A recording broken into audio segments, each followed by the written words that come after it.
Bom, pessoal, boa noite. Vamos iniciar de novo mais uma aula de Direito Administrativo Constitucional.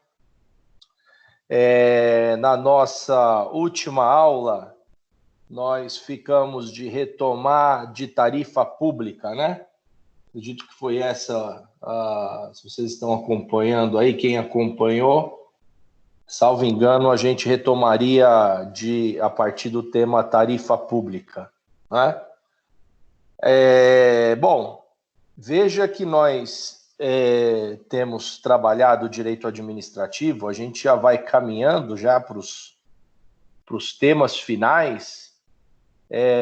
Só antes de iniciar a falar do tema e dos outros temas que nós temos para dar aí uma roupagem, né? Uma roupagem às nossas aulas. Não sei se vocês viram, mas deixa eu ver aqui. Mas nós temos as coordenadoras passaram, os coordenadores não, os representantes de sala, salvo engano, passou para vocês um trabalho, um quiz de 10 perguntas referente às nossas aulas. Principalmente eu me atentei aí deixar as perguntas mais, as 10 perguntas, valendo lá a pontuação final que nós temos, que salvo engano, o trabalho vai estar valendo 1.500 pontos, para vocês responderem 10 perguntas com verdadeiro e falso. Está bem tranquilo lá, para todos vocês que vêm acompanhando as nossas aulas, acerca do material que nós temos. Enfim, se vocês vêm acompanhando, está bem tranquilo fazer as respostas lá, as 10 respostas do quiz lá, para a gente finalizar aí a pontuação do nosso trabalho de segundo bi. Porque o resto dos outros temas a gente vai basicamente complementar. A gente vai falar de licitação pública, de improbidade administrativa, a gente vai passar a falar de ingresso ao cargo público posterior a esse tema nosso aqui agora. Mas só não esqueçam, tá? E o prazo é até sexta-feira lá, apesar de já estar bem claro lá, mas está lá no 12º encontro, está postado lá, quiz. Vocês vão verificar lá, não deixem de responder até sexta-feira, tá? Bom, como eu havia falado, a gente estava falando, né? A gente veio falando de direito administrativo, de temas. Claro que direito administrativo ele é um tema muito amplo, enfim, a legislação do direito administrativo ela é muito ampla. Você pega, por exemplo, direito ambiental, direito tributário, tudo está dentro, né? Dentro do direito administrativo. Você precisa ter esse viés, esse entendimento do direito administrativo, que ele vai servir aí para todas essas outras áreas de direito público. Inclusive, eu até fiz uma postagem, quase agora, um pouquinho antes de entrar na live aqui com vocês, uma postagem da decisão da Justiça do Poder Judiciário referente à restrição mais severa aí do rodízio, né, da restrição, o decreto para o ímpar aí dos veículos aí do rodízio para os veículos que podem transitar em dias pares e em dias ímpares. Então, isso foi colocado ao judiciário para fazer a análise e, liminarmente, a liminar já foi negada pelo Poder Judiciário, né, e agora o processo segue em curso normal. Então, vejam, né, isso é tema de aula, né, há pouquíssimos dias de aulas que nós tivemos falando aí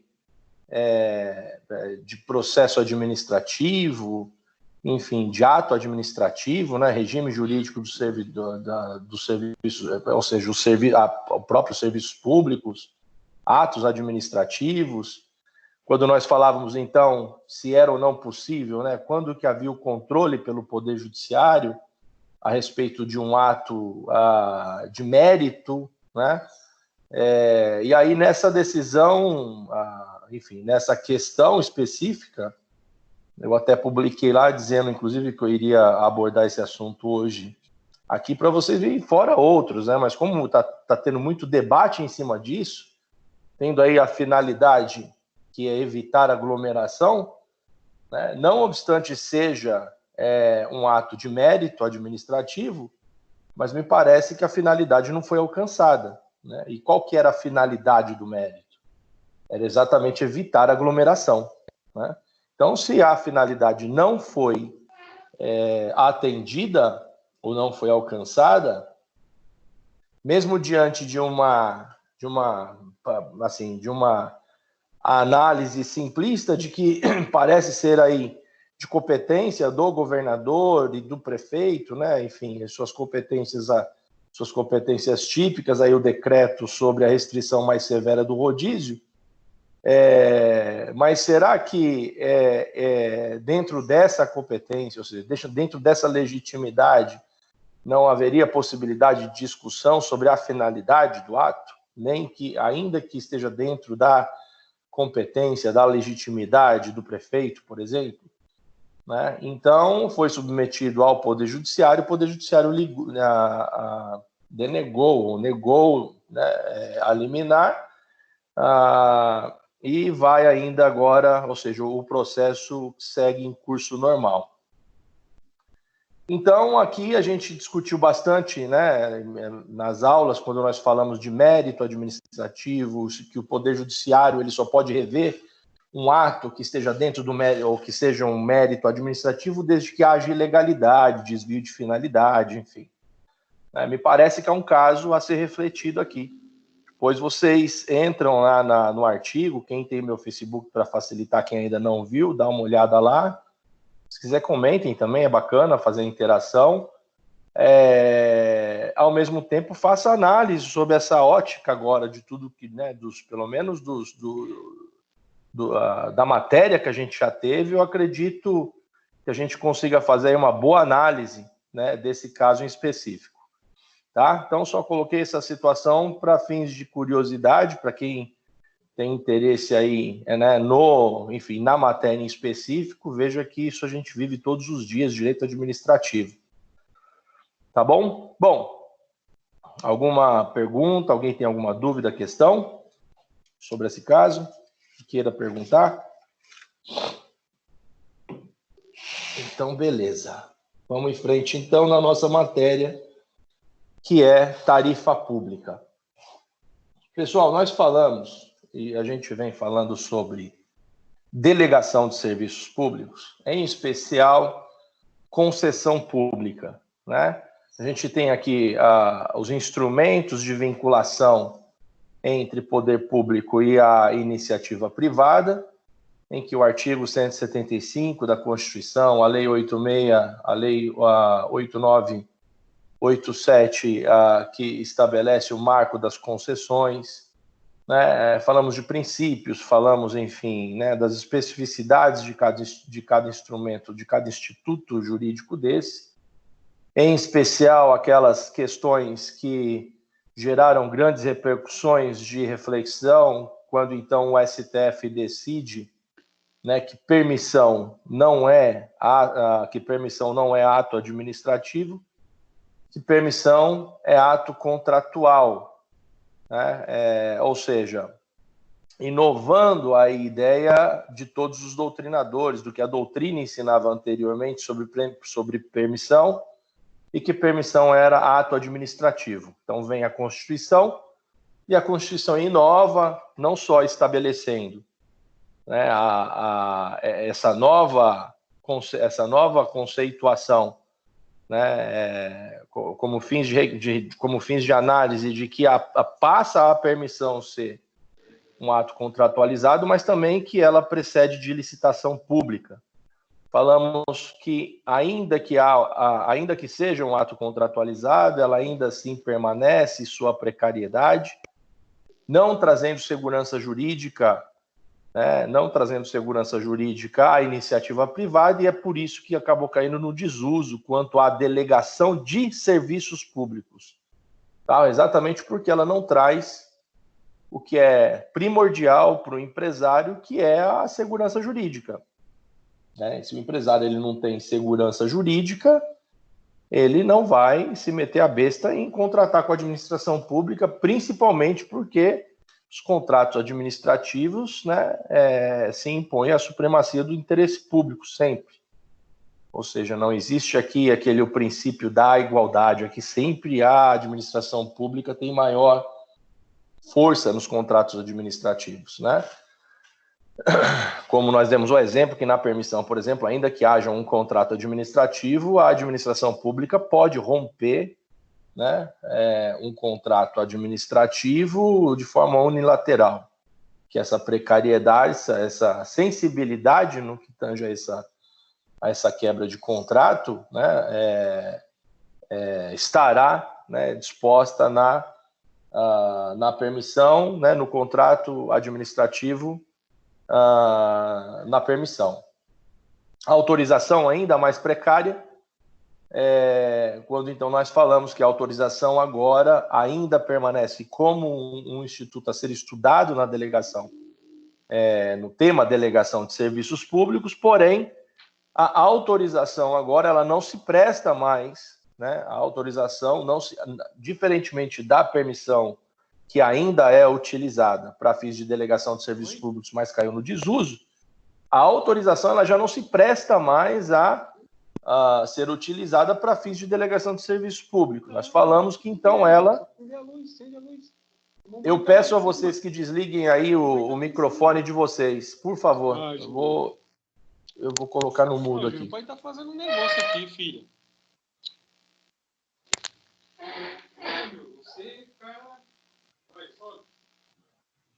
Pessoal, desliga o microfone de vocês aí, por favor. Vamos lá. E que a autorização ela se presta apenas agora para reconhecer uma atividade privada de interesse público, tá? E aí foi um dos últimos temas que nós falamos na autorização. Fiz aqui um breve resumo do que nós falamos. E a pergunta vem, perfeito, professor, né? A partir da delegação, né, para a iniciativa privada, como que tudo isso acontece? Né? Ou seja, qual a vantagem, né? Qual a vantagem do poder público, de um lado, delegar serviços públicos, porque não é ele que o faz, do outro, qual a vantagem da iniciativa privada, né, ser um delegatário de serviços públicos? Né? Ou seja, qual a vantagem e as desvantagens? As desvantagens, como requisito de exceção, não, como critério de exceção, ela sempre estará prevista no contrato administrativo. Então, é o empresário que verificará aí, né, as possibilidades, as viabilidades empresarial para contratar com a administração pública naquele caso específico. Agora, quanto às vantagens, de um lado nós temos o poder público, né? De um lado nós temos o poder público. Eu me lembro de ter falado para vocês que em 87, né, quando então houve a aprovação da Lei 8987 de 95, que é a lei né, que todos nós precisamos saber, que é a lei do marco das concessões, que foi no segundo mês no primeiro ano do primeiro mandato do Fernando Henrique Cardoso. Então imagine, né, ele assume o país e no segundo ele assume o país, verifica que o país estava quebrado, né, não havia aí recursos públicos para investimento nos serviços públicos, né? Veja que em 87 a gente estava ali, né, a gente está de 87 para 88, nós estávamos ali já, ou seja, a gente vinha na verdade, sob a influência, né, de um regime de um regime jurídico bastante, né, contestado hoje, que é o regime militar. Né, a gente vem sobre, ou seja, numa discussão absurda, né, no ano que precedeu as grandes discussões, e naquele ano já havia as discussões da Constituinte de 88, E aí, em 87, Fernando Henrique assume, então, a presidência, né, nesse fervor, e aí ele verifica, então, a necessidade de investir em serviços públicos, uma vez que estavam no mais profundo caos. O que ele faz? Né, como um grande jurista, economista, enfim, ele, então, faz um estudo, né, já sabendo a importância não, o dever de se criar leis, né, que o permitam a agir ou a realizar as suas competências administrativas. Ele, então, cria a lei das concessões e, a partir disso, ele tem, então, o quê? Uma ponte. Né? Essa ponte nós chamamos de quê? De legalidade. A ideia do princípio da legalidade. Lembra, então, que nós falamos? Ou seja, não, o poder público, o agente público, de uma forma geral, ele não pode agir sem que antes tenha uma lei que preveja aquele ato. Distintamente do cidadão comum, que ele pode agir, realizar suas tratativas, inclusive dei já vários exemplos em contratos de compra e venda, que é um exemplo deles, onde você pode ali negociar os termos do negócio jurídico, de deveres e obrigações. Né? Então, você tem o Fernando Henrique assumindo a presidência, ele cria, então, a lei essa que vai possibilitar a delegação de serviços públicos para a iniciativa privada, com o objetivo de fazê-los, né, a contratar, a fomentar, porque até então, ainda que se quisesse, não havia nenhuma segurança jurídica por parte da iniciativa privada, e ainda que ele quisesse, havia ainda essas lacunas, né? Essas lacunas que estavam no escuro, não havia essa ponte à legalidade para a delegação de serviços públicos. E é na lei do marco das concessões é que se estabelece, então, passa, então, a fomentar, ou seja, é a própria lei que passa, então, a incentivar, a fomentar, a fazer com que a iniciativa privada passe a ter, então, interesse em contratar com o poder público, porque a gente sabe que o empresário, né, a finalidade do empresário é o quê? É prestação eficiente de um serviço? Não, a finalidade de um empresário é o lucro. Né? Então, se o poder público oferta para ele possibilidade de ser um delegatário, o poder público precisa demonstrar que esse empresário, ao contratar com a administração pública, ou a partir de uma licitação e tal, mas ao passar a ser delegatário do poder público, ele então terá lucro. Né? E é nessa concepção que nós estudamos todos esses termos, ou seja, que nós estudamos a concessão, a permissão e a autorização. Então, nós temos, de um lado, a deficiência de orçamento, que é uma das maiores motivações, não digo que é a única, tá? Mas uma das maiores motivações do poder público delegar serviços públicos é, sobretudo, a ausência de orçamento para investimento e eficiência. Tá? Ou seja, o poder público entende, então, que delegar serviços públicos, né? Ou seja, o destinatário final dos serviços públicos terá muito mais ou seja, satisfação, né, ao necessitar de utilizar aquele serviço público, porque ali ele terá, então, a iniciativa privada prestando um serviço muito melhor do que o próprio poder público. E aí, enfim, a gente vem nessa lida falando a respeito dessa situação, e quando eu falei de autorização, permissão, né, quando nós falamos de autorização, permissão, e até mesmo entrando um pouco já na parte de tarifa pública, né, a gente às vezes passa a questionar várias questões referentes à própria, ou seja, à própria concessão, né? Ou seja, essas finalidades que a gente passa a analisar de uma forma mais inteligente, quando então a gente... Vem cá, se na Constituição Federal nós temos lá no artigo 5º, né, que é direito da população ter transporte público, ter saúde pública, enfim, né, ter, enfim, cultura, ter, né, eu sempre brinco aqui, né, na Constituição também tem lá que todos têm o direito de ter um salário mínimo que, inclusive, né, suporte todos esses outros direitos fundamentais que não tem. Por que que, então, no transporte público eu preciso pagar tarifa, né, para me locomover?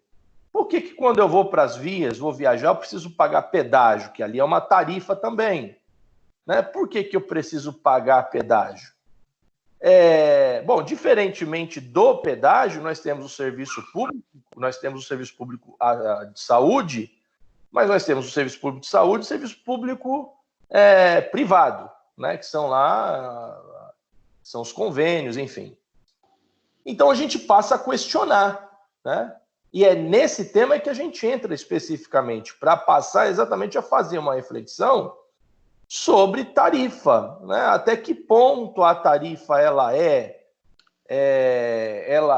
possível, né? Ou seja, a partir de quando que a tarifa se apresenta constitucional. Então a gente começa a discutir exatamente a partir dessa decisão. Então,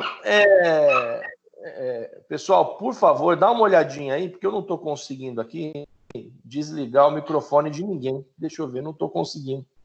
Eu não sei por qual razão. Deixa eu ver se eu salvar aqui.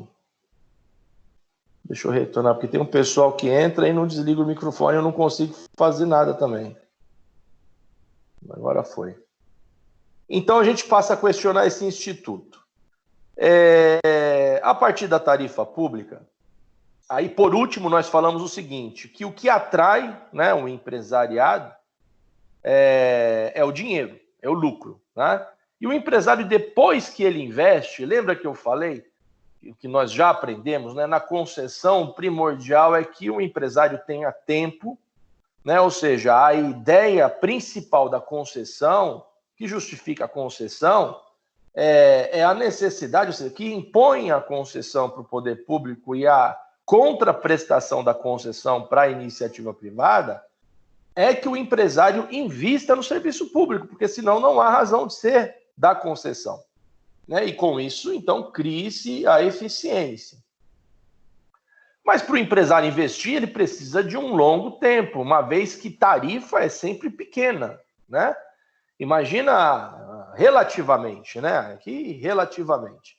Porque de um lado, imagine quantos bilhões não se investe, por exemplo, acredito que todos vocês conhecem a Regis Bittencourt, né? Há anos atrás eu viajava, às vezes precisava ir para Curitiba, enfim, precisava pegar a Regis Bittencourt e me locomover nela.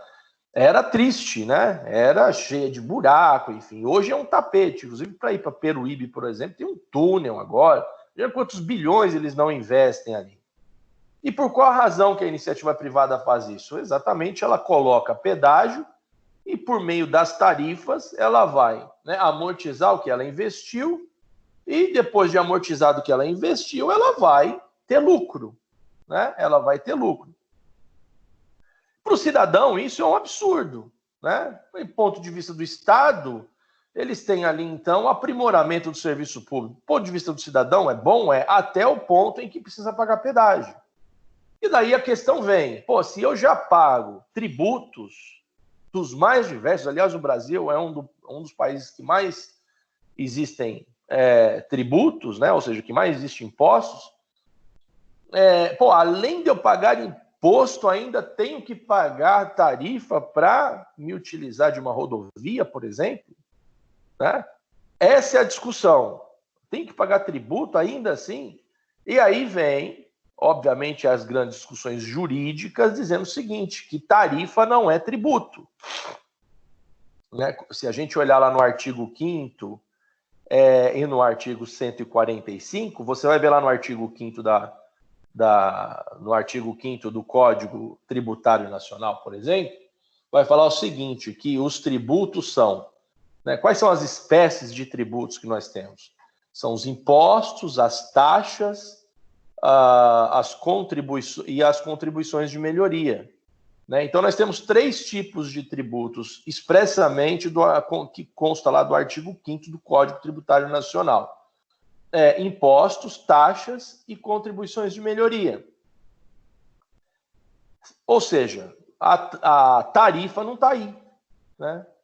A tarifa não está aí. Lá no artigo 145 da Constituição, que é o nosso diploma legal, constitucional, que nós estamos fundamentando todos os nossos temas, vai falar o seguinte.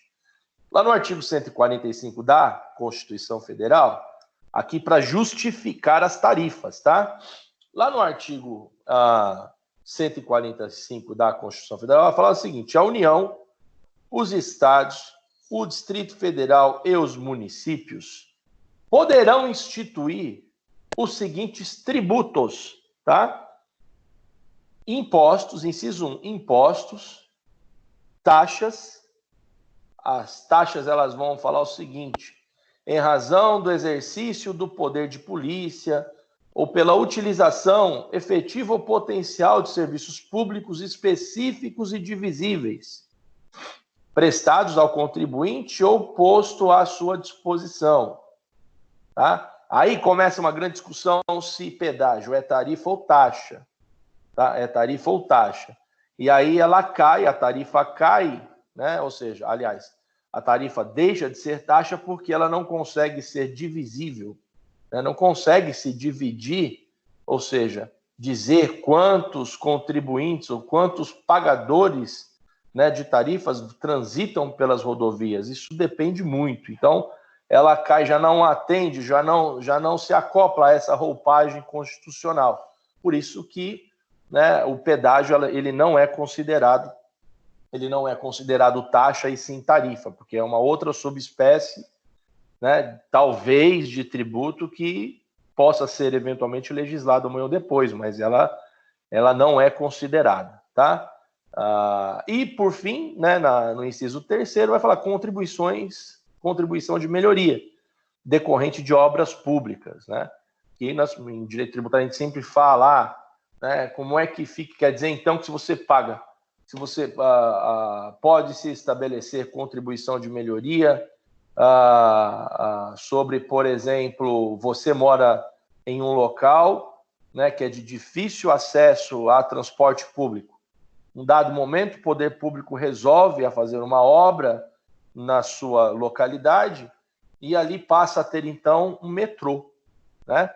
A partir da razão da obra pública é que, então, se justifica a contribuição de melhoria. Somente nessas hipóteses que se comprova que a obra pública, né, valorizou, neste caso específico, o teu imóvel, é que então se justificaria uma contribuição de melhoria. Tá? É só para vocês aqui, tema de direito tributário, aula de direito tributário, mas só para vocês entenderem um pouco que nós estamos falando e para justificar que tarifa, né, não se encaixa nas grandes discussões em que se buscam, eles tentam colocar a tarifa ou o pedágio como taxa, né, o pagamento do pedágio como taxa e não de tarifa.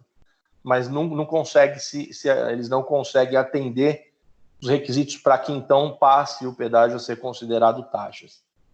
Bom, dada essa explicação inicial a respeito dessas discussões iniciais, né, se é ou não constitucional, acabamos de verificar que uma vez que tarifa, né, não se encaixa nas espécies de tributos, a gente passa agora efetivamente a falar então de tarifa pública. Bom,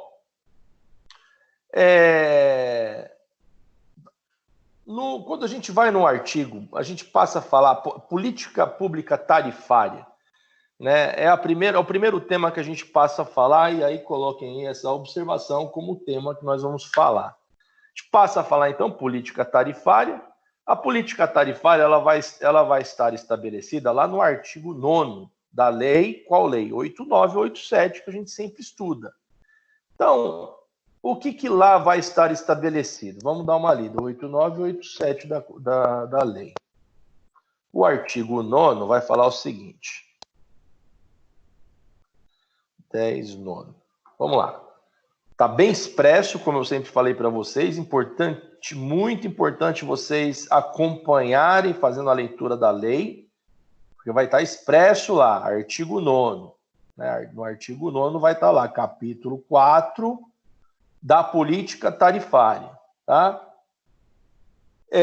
Bom, no artigo 9º vai falar o seguinte: a tarifa do serviço público concedido será fixada pelo preço da proposta vencedora de licitação e preservada pelas regras de revisão previstas nesta lei, no edital e no contrato administrativo. Parágrafo 1º. Vamos fazer uma leitura do artigo de uma forma geral, a gente passa a falar detidamente sobre, enfim, as partes mais importantes. O parágrafo 1º vai falar o seguinte: a tarifa não será subordinada à legislação específica anterior e somente nos casos expressamente previstos em lei, sua cobrança poderá ser condicionada à existência de serviço público alternativo e gratuito para o usuário. Né? Aqui ele começa a fazer um regramento de que a tarifa pública ela precisa vir, né? Ela precisa estar expressamente, né? A positivação dela tem uma necessidade de estar, ou seja, de ter uma lei que a regulamente, e que ela não pode ser condicionada à existência de serviço público alternativo, isso a gente vai falar também. Parágrafo 2º. Os contratos poderão prever mecanismos de revisão das tarifas a fim de manter-se o equilíbrio econômico-financeiro. Aqui, essa parte, quando nós falarmos aqui da política tarifária única, que alguns municípios adotam, tá? Porque daí já é o contrário. Quando o município adota a política tarifária única, ele não pode condicionar, por exemplo, a uma determinada melhoria, por exemplo, no transporte público. Ele não vai poder condicionar a melhoria o empresário, né? Ele não vai poder condicionar a melhoria do transporte público a um aumento da tarifa, porque o município, inclusive lá no edital, lá atrás, né, já se estabelecia que a política tarifária era única, tá? Então aqui é mais um regramento que a gente vai ver. Parágrafo 3º, ressalvados os impostos sobre a renda, a criação, alteração ou extinção de quaisquer tributos ou encargos legais, após a apresentação da proposta, quando comprovado seu impacto, implicará a revisão da tarifa, tá? Para mais ou para menos. Tá? Então, ressalvados os impostos sobre a renda, a criação, alteração ou extinção de qualquer tributo ou encargo legais, após a apresentação da proposta, ou seja, né, aqui a criação de uma lei tributária, por exemplo, que afetar no desenvolvimento daquela atividade ou daquele serviço público, então, a partir do momento da apresentação e da justificação, é que, então, posteriormente será discutido, talvez, a possibilidade de revisão ou não da tarifa, tá, pelo empresário. Parágrafo 4º, em havendo alteração unilateral do contrato que afete o seu inicial equilíbrio econômico financeiro, o poder concedente deverá restabelecê-lo concomitantemente à alteração. Então, aqui a ideia do poder concedente, né, do poder público, na medida em que ele altere qualquer circunstâncias do contrato, né, desde que isso venha a afetar o equilíbrio do contrato. O equilíbrio aqui, lembra que eu falei? O desenvolvimento, o aprimoramento do serviço e o lucro. Né? Nós temos aqui, de um lado, o aperfeiçoamento, o aprimoramento necessário, em que a administração, aqui sim, o poder público pode, mediante, por exemplo, pressão popular, como aconteceu em São Paulo, a necessidade de instalação de ar-condicionado nos ônibus. Né? Talvez isso não fosse uma inicial discussão, mas diante da pressão, né, o poder público tenha que forçar esse aprimoramento no transporte público, a partir do momento em que o empresário, né, demonstrar que isso afetará diretamente o lucro dele, a discussão, né, com certeza poderá ser referente ou ao ajuste do contrato, né, na licitação, quando for política tarifária única, ou do outro, quando é concessão normal por concorrência, né, que é só dos municípios das cidades que não adotam a política única, a política tarifária única, poderá condicionar isso, talvez, a um aumento de tarifa. E quem vai pagar ao final é sempre o usuário, somos nós. Todos esses detalhes a gente vai falar. E por último, deixa eu ver, acho que é o parágrafo 5º, a concessionária deverá divulgar em seu sítio eletrônico, de forma clara e de fácil compreensão pelos usuários, tabela com o valor das tarifas praticadas e evolução das revisões ou reajustes realizados nos últimos 5 anos. Aqui é pelo princípio do acesso à informação, princípio da publicidade, que nós estudamos muito quando falamos de princípios. Lembra que eu sempre falei para vocês, né? Tudo agora vai se vincular. Tudo que nós estudamos lá atrás vai se vincular aqui, seja processo, enfim, né, princípios, ou seja, todos os temas que nós estudamos lá atrás vai se vincular a esses temas ou os temas daqui por diante. Bom, então nós falamos aqui, justificamos legalmente aqui onde está previsto, né, onde está legalmente previsto a política tarifária, tá? Então, quando nós damos início, então, a política, ao estudo da política tarifária, geralmente vem uma pergunta, né? Quando a gente passa a analisar, e principalmente por conta dos artigos que nós lemos, muitas perguntas ocorrem, sobretudo as mais polêmicas, que é quem fixa o valor da tarifa. Imagine aí vocês agora, né, sendo questionados verbalmente, valendo nota, fosse para perguntar para vocês, quem que fixa o valor da tarifa? É o poder público ou é o empresário? Imagine aí vocês tendo que responder. Então, quem que fixa? Isso é uma pergunta muito polêmica. Polêmica no sentido raso, né? Num primeiro momento, ela gera muita discussão. Mas, a partir da própria legislação e do entendimento geral para a fixação da tarifa pública, e como que funciona o procedimento, tá? Procedimento esse que nós vamos estudar, né, salvo engano, posterior ao nosso tema de ingresso, que é o nosso próximo tema. Nós vamos estudar licitação pública, tá? Por que licitação pública o que licitação pública, professor, tem a ver com esse tema? Tudo a ver.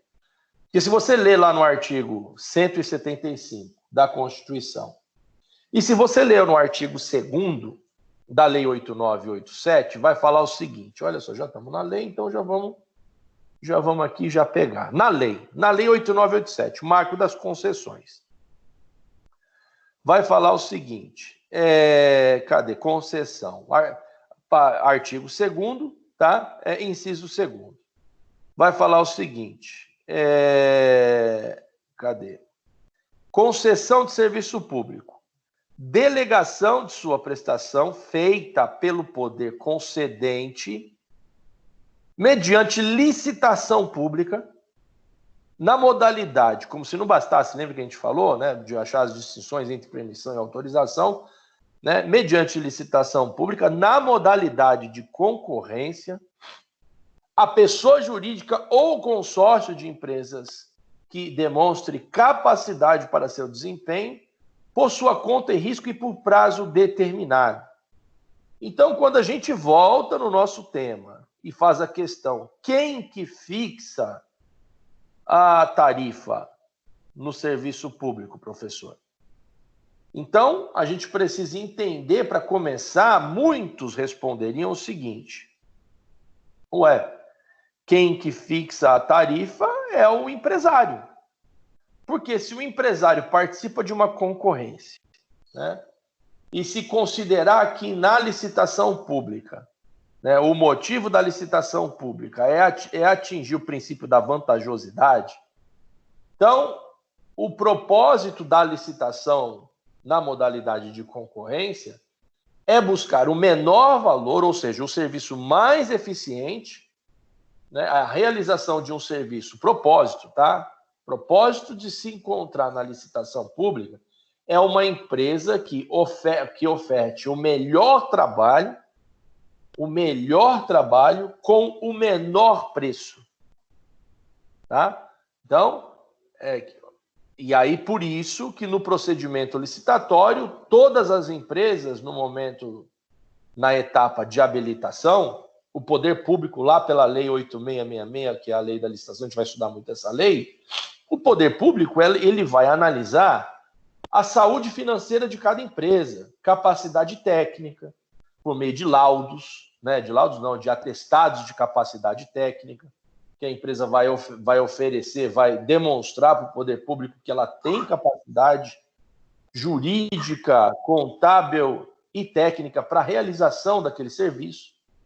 E aí, essa é a finalidade. A razão da licitação pública é que se encontre, então, a empresa que tem a melhor capacidade para realizar um serviço com eficiência, com menor valor. Novamente eu pergunto, professor, quem que fixa a tarifa?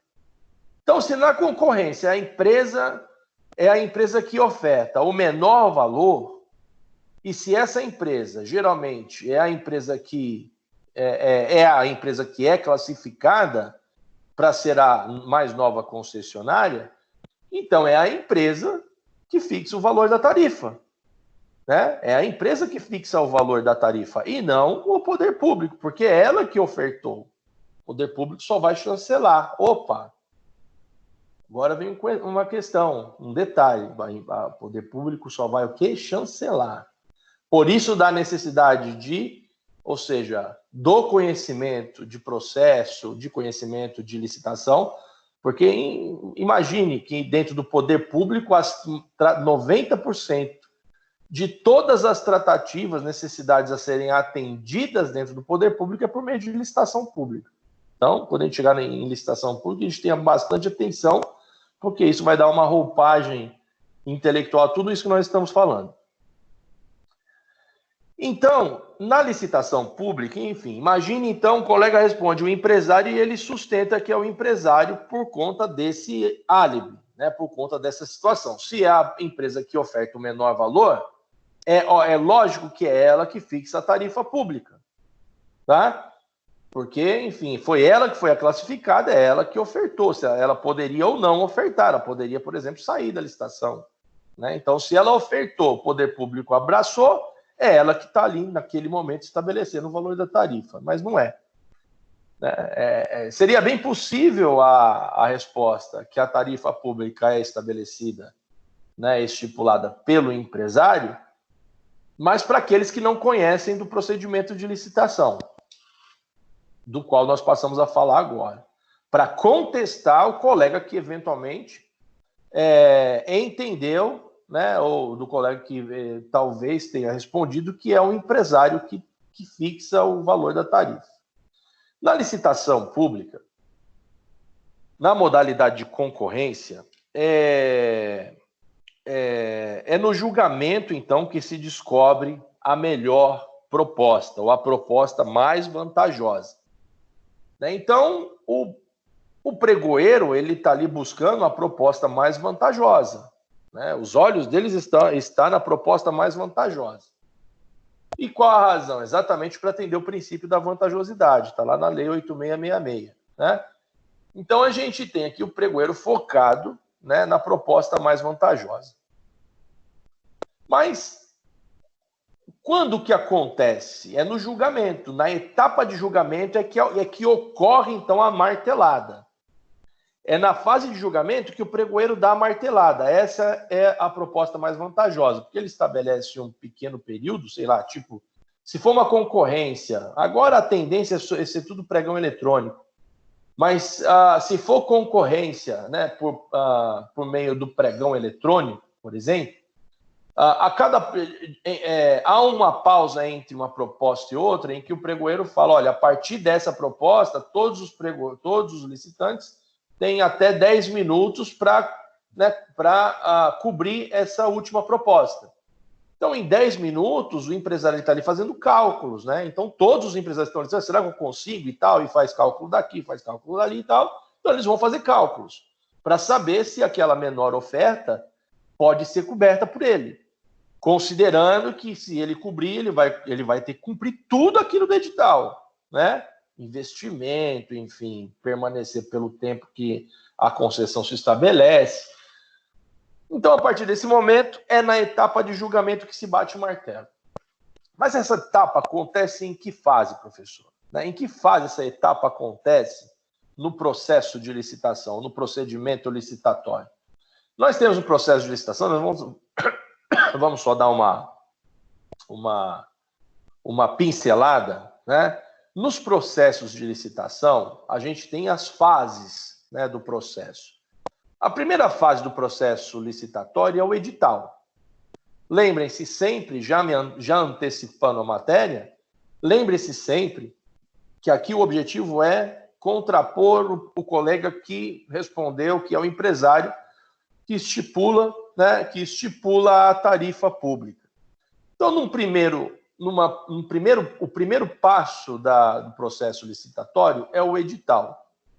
E onde que está o passo do julgamento? Nós vamos chegar lá, que se é no julgamento que se bate o martelo da menor oferta, então nós precisamos conhecer essas etapas licitatórias. Então, a primeira etapa é o edital. O que o edital estabelece? O edital nada mais, nada menos do que o contrato administrativo é basicamente o espelho do edital.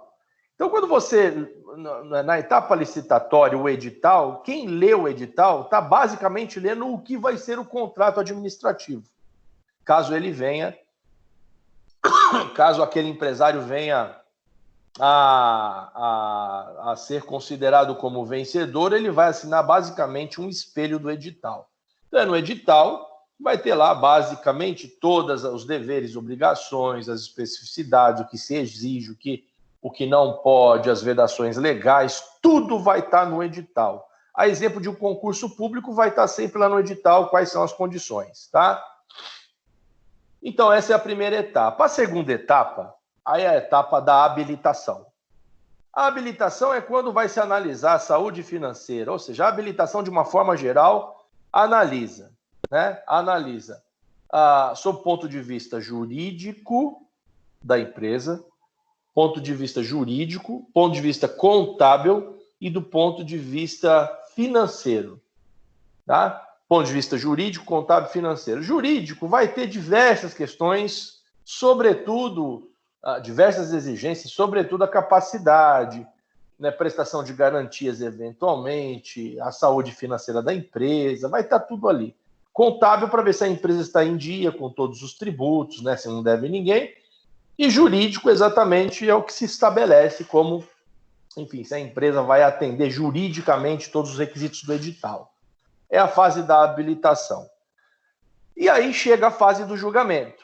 Então, veja, para que não haja, então, ineficiência, analisa-se na concorrência, então, ou seja, essas etapas passam. Edital, né, dentro do edital, os prazos de pedido de esclarecimento, impugnação ou eventualmente, né, da denegação daquela impugnação, eventualmente um recurso, né? Posteriormente, a habilitação vai fazer toda essa análise para só depois acontecer o pregão eletrônico, né, com o objetivo de julgar a proposta mais vantajosa. Porque imagine, julga uma proposta vantajosa, depois eu vou ver a empresa não atende. Imagina o tempo que não perdeu.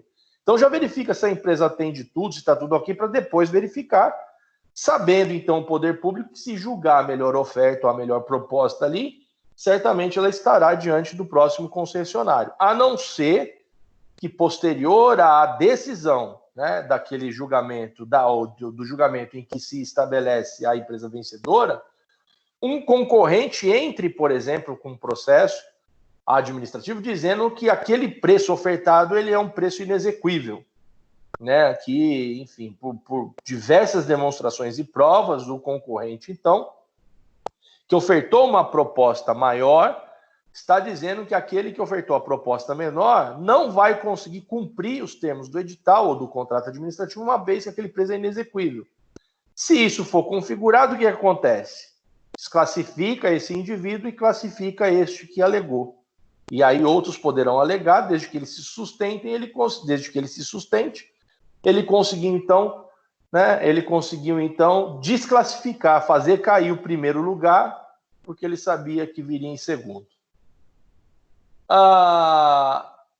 Ou seja, a gente tem a primeira etapa, a segunda, a terceira do julgamento, a quarta, a homologação. Na homologação é quando, então, vai para o poder,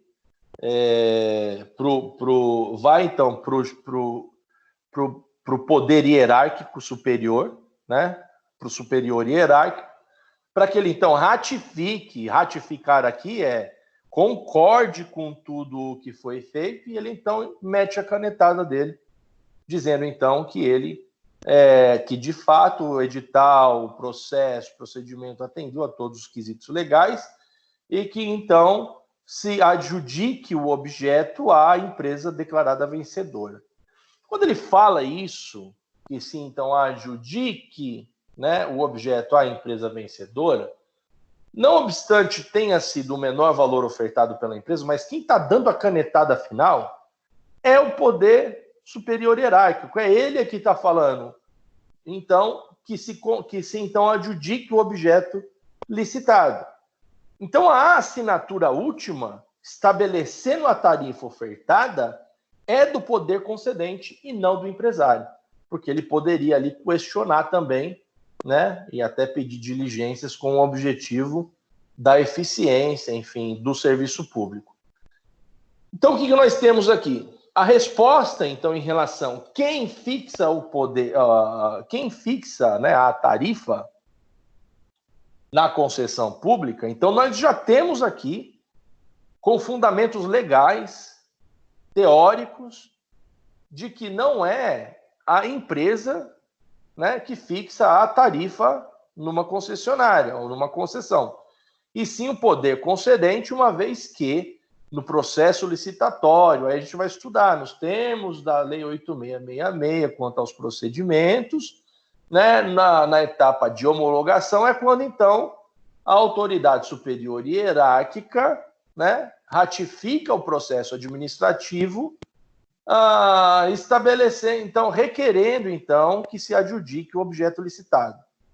A isso nós damos, então, a justificativa legal, né, e aí a gente vai se aprofundar, né, fazendo o apontamento específico lá na Lei 8666 a respeito das etapas na licitação pública, e é dessa forma que nós sempre temos que derivar em uma eventual questão discursiva, tá?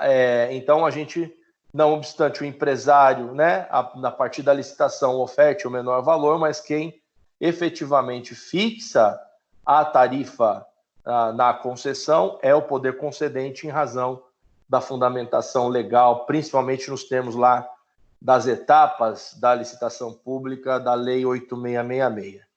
Tá certo, pessoal?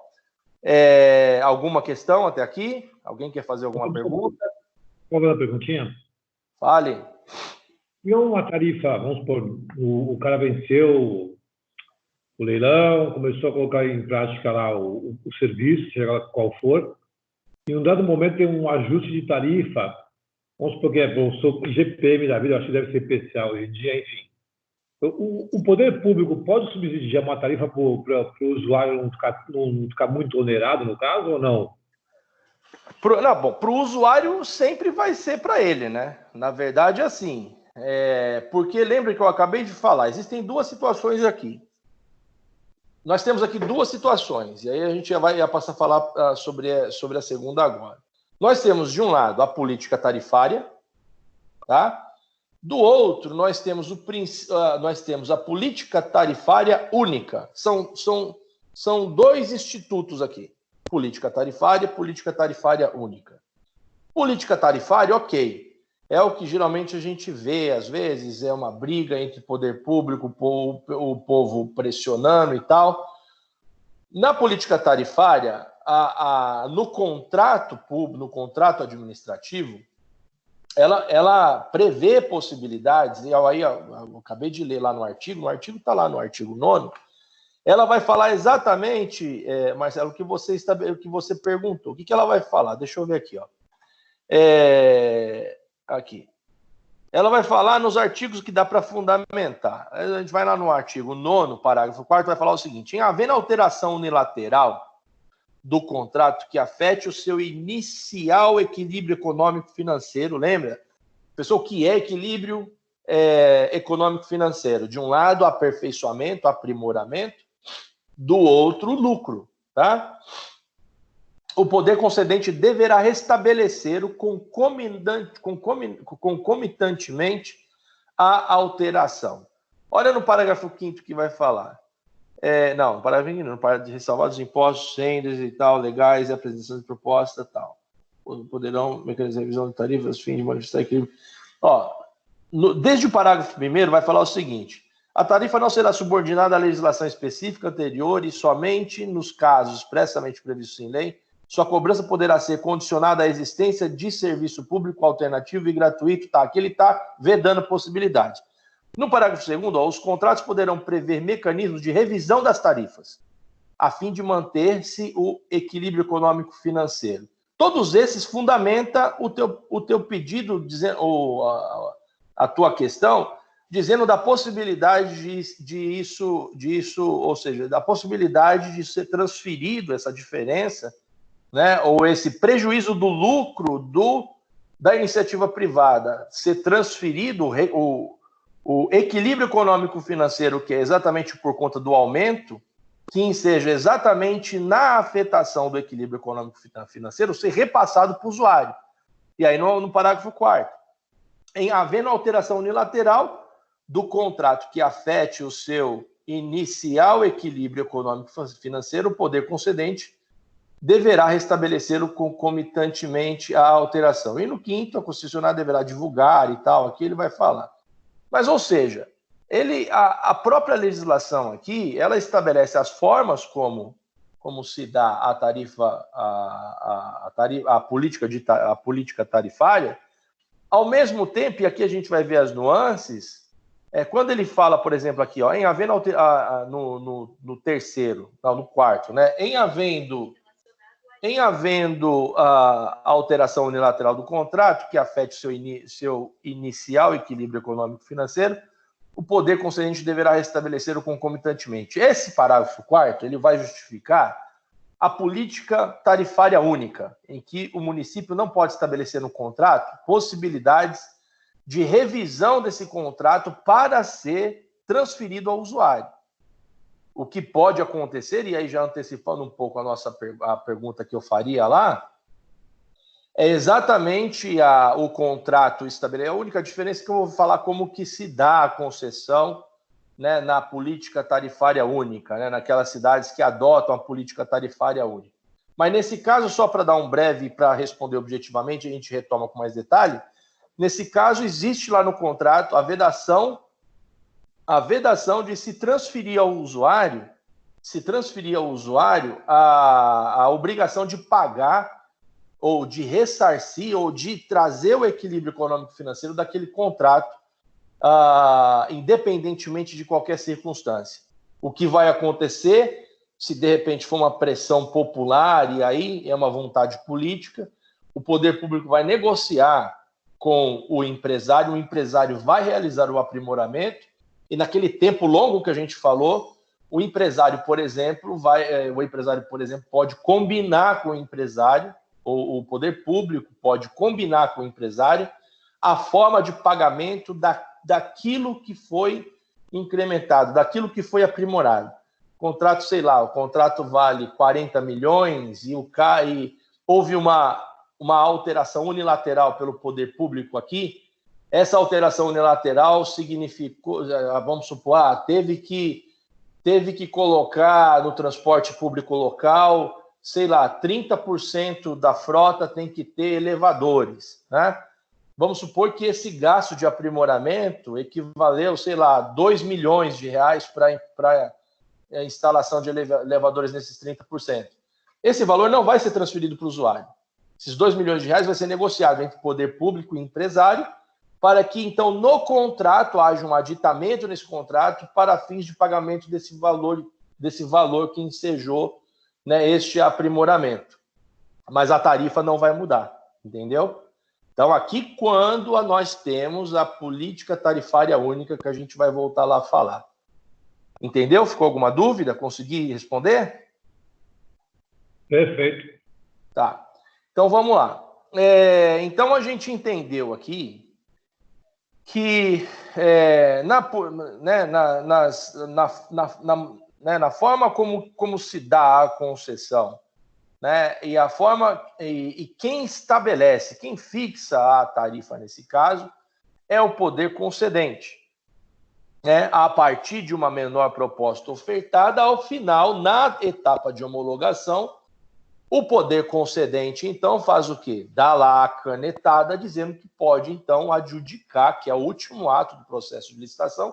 Adjudicar, o que é? É pegar o contrato, adjudicar é assinar o contrato, e a partir dali o cara já é concessionário. É pegar e entregar para o cara o serviço. Isso é adjudicar, tá? Então, nós temos nessa etapa aqui o descobrimento, então, sobre de fato quem fixa a tarifa ao usuário. Como eu falei anteriormente, até aqui está tranquilo, né? Nós temos, então, desde a lei 8987, Marco das Concessões, vem a Constituição no artigo 175, fala sobre licitação, né, que precede de licitação a concessão. Falamos, então, sobre as etapas da licitação pública, quando, então, o empresário oferta o menor valor, então ele é declarado como o concessionário, a empresa que venceu a licitação. No contrato que se estabelece entre poder público, lembra o vínculo, né? Qual é o instrumento vinculativo? Né? Qual que é um instrumento que vincula poder público e concessionário? Né? Nós temos aqui, então, um instrumento que é a concessão, né? Que se dá por meio da licitação pública, nos termos do artigo 2º da lei e nos termos do artigo 175 da Constituição Federal, em que no contrato administrativo há total possibilidade de que, se no momento, como nós lemos lá no artigo 9º da lei, que se há alguma alteração unilateral pelo poder público e essa alteração afete o equilíbrio econômico-financeiro daquele contrato, nestes casos onde, né, não se adote, ou aqueles contratos administrativos que não têm cláusula expressa afirmando a adoção de política tarifária única, é de total possibilidade a negociação, né? Ou seja, a negociação aqui ela vai se dar sobre quem pagará, né, por aquele tal aprimoramento, por aquele determinado aprimoramento. Nós estamos falando de concessão pública. Geralmente, aqui, os atos unilaterais pelo poder público se dá exatamente por conta de um pedido de aprimoramento, como nós tivemos aqui em São Paulo, a pressão popular, né, tamanha para instalação de ar-condicionado nos ônibus. Isso daí geralmente vem para nós, porque aqui não é política tarifária única, né? Aqui nós não temos essa adoção. Geralmente se dá a adoção de política tarifária única em municípios pequenos, né, que não tem tanta discussão sobre transporte público. E aí a gente vai falar como que se dá. Mas isso nos justifica dizer que não poderia ter em São Paulo, por exemplo. Né? Isso poderia ser, por exemplo, uma plataforma política. Poderia, por exemplo, aqui é que eu sempre falo, né, no direito eleitoral, quais são aquelas promessas que eventualmente poderiam ser cumpridas? Porque quando você vê políticos eventualmente fazendo promessas, você pode ter certeza que 70%, 80% são impossíveis de serem cumpridos, quer seja porque é inconstitucional, quer seja porque não é viável, quer seja por N motivos não podem ser cumpridas. Alguém se levantar dizendo, porque eu vou estabelecer política tarifária única no estado de São Paulo. Poderia ser uma proposta, né? Hoje, por exemplo, se vocês ouvissem isso, certamente falam, não, isso é uma campanha política possível. Perfeitamente, é bem possível. Né? Porque decorre de uma vontade política daquele atual mandatário. É ele que estabelece ou seja, se é no âmbito estadual, no âmbito municipal, ou seja, diante das competências, são eles que estabelecem as formas de adoção da política tarifária, tá? Então, só para que vocês tenham uma ideia. Então, a partir disso, a gente sabe que quando não há uma adoção de política de tarifa única, nós sabemos, então, que pode, eventualmente, né, acontecer pressões internas e pressões externas. As pressões internas, geralmente, é o aprimoramento, né, algumas questões de nação, né, podem acontecer, ensejando eventualmente, por exemplo, porque tem nos contratos públicos de transporte público, por exemplo, de que em tempos eles precisam renovar a frota deles. E se dependendo como foi feita a forma, como foi feita ou seja, a inteligência do empresário, de repente não preveu que sei lá, daqui a 10 anos vou precisar renovar minha frota, mas aí o Brasil passa por uma situação como nós estamos passando hoje. Acredito que com essa situação, a tendência de venda de automóveis veio a cair pela falta de demanda, as pessoas vão estar quebradas. Mas a depender da situação, pode aumentar também, né, o valor. E com esse aumento, de repente, não foi tão bem calculado. E lá na frente, os empresários se vê na necessidade de começar a pressionar, né, o poder concedente a necessidade de se alterar a tarifa, para que ele possa cumprir, então, a cláusula expressa do contrato, que é a renovação de frota. E aí, o que ele vai fazer? Ele vai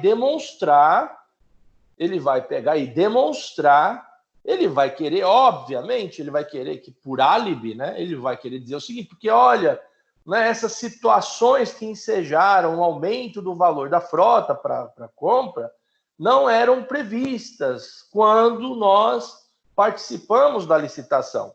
Isso vai ser um álibi dele para justificar lá o artigo 9º, né, do reequilíbrio econômico-financeiro. Só que o que vai ser analisado é exatamente isso, a justificativa, em que, se não for uma justificativa muito, mas muito profunda, muito clara, muito notória, o poder público cumpra-se o contrato, você não tem que exigir nada, né? Então, essa é a situação. É diferente, por exemplo, vamos colocar aqui no transporte público não tem... que no transporte público, vamos supor, tá? Que eventualmente eles não decretassem aí. Ao contrário, eles pedem para reduzir a frota de ônibus, tá? Por conta do decreto de quarentena. Lá no decreto vai estabelecer em quantos por cento precisa reduzir a frota de ônibus.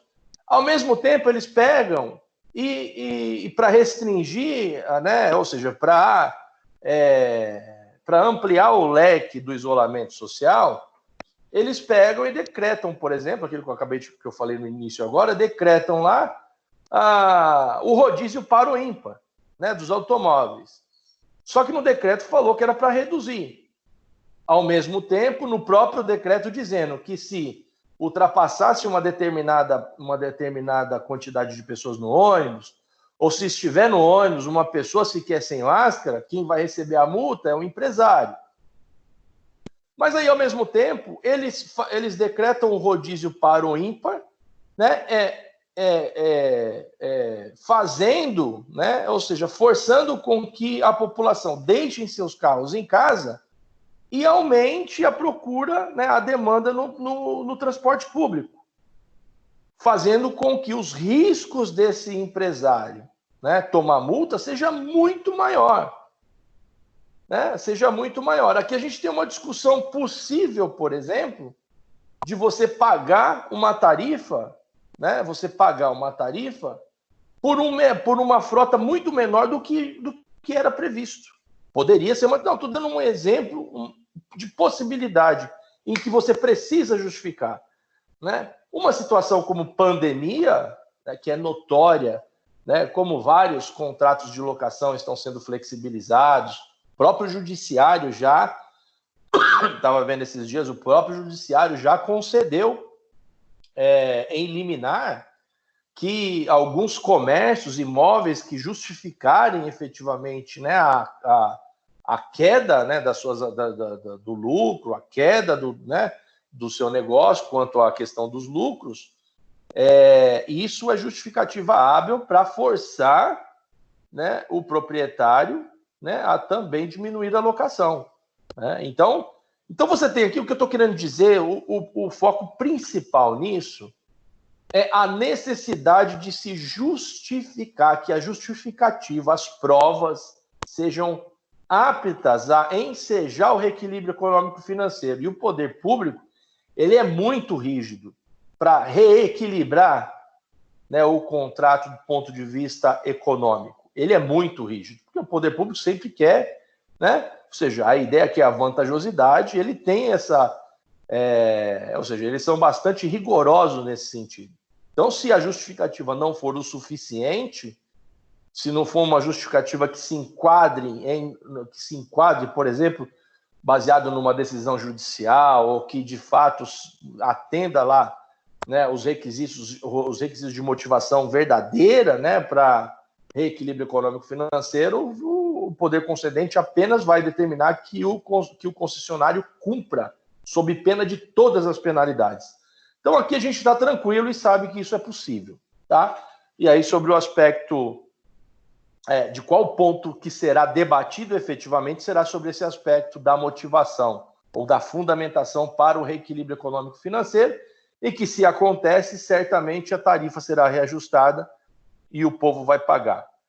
E também, só um detalhe para a gente finalizar essa parte, pode acontecer o contrário, né, do poder público, do empresário justificar, né, a necessidade do reequilíbrio econômico-financeiro, o poder público até verificar, até entender que de fato é motivo para reequilíbrio econômico-financeiro, porém o poder público, diante da pressão popular, porque imagina, um prefeito precisa decidir se aumenta ou não a tarifa. Né, ou seja, ventilam aí que a tarifa vai aumentar. O que a população faz? Manifestação, pressão popular. Aí o poder público, às vezes, né, mesmo podendo transferir esse ônus para a sociedade ou para o usuário, ele opta em fazer aquilo que acontece na política de tarifa única acontece. Ele assume esse ônus, esses encargos, né, e não transferem exatamente para cessar aí a pressão popular. Isso é perfeitamente, já aconteceu inúmeras vezes aqui em São Paulo, tá? Bom, quanto a isso não temos dúvida, até aqui é tranquilo. Bom, e como que acontece a política de tarifa única, né? Como fazer, professor? Poderia vir uma pergunta. Professor, se a política, de um lado nós temos que é a proposta mais vantajosa que vence a licitação, naqueles casos em que não se adota a política de tarifa única. E como que acontece quando a tarifa é única, que não pode alterar a tarifa? Qual a vantagem que o empresário tem? Né? Como que se dá a licitação pública? Né? Porque naquele caso você tem uma vantagem, possibilidade de discussão, mas e aqui? Como que acontece? Que não pode de jeito nenhum. Aqui, se a pergunta viesse, ou poderia vir uma questão crítica, né? Como fazer uma licitação de menor valor se a tarifa é única? Né? Poderia vir uma questão crítica aqui, né, de reflexão. Não bate, né? Não bate, porque a tendência do empresário é ter lucro. Quanto mais ele puder mudar a tarifa para maior, mais lucro ele vai ter. Né? E essas discussões sempre tem. No artigo 15 da lei, ela vai falar o seguinte quanto a essa questão. Vamos lá fazer uma leitura do artigo 15 da lei. Deixa eu ver se tem aqui. Vamos lá. No artigo 15 da lei, vai falar assim: no julgamento da licitação será considerado um dos seguintes critérios. Deixa eu ver se está aqui. Um dos seguintes critérios: o menor valor da tarifa no serviço público a ser prestado, né? O menor valor da tarifa única, né, da tarifa do serviço prestado. Então, a gente tem aqui aquela ideia de que, neste caso específico, nós temos o quê? Nós temos que aquele que irá vencer a licitação pública será aquele que ofertar o menor valor. Isso estabelecido no artigo 15 da Lei 8.987. Mas e quando a tarifa ela é única? Isso não bate, né? Isso não bate. O menor valor da tarifa não é o único tipo que resolve a licitação, né? Porque, não obstante, será aqui nesse caso, né? Será o menor valor, mas não dá para resolver como o menor valor de tarifa, porque não é nesse caso aqui, não há uma discussão. A licitação ou o julgamento que nós falamos lá do menor, né? O julgamento aqui que a empresa declarada como vencedora será aquela que ofertar o menor valor da tarifa, não bate na política de tarifa única, porque a tarifa é uma só, não dá para discutir a tarifa. Então a questão é como que isso se resolve.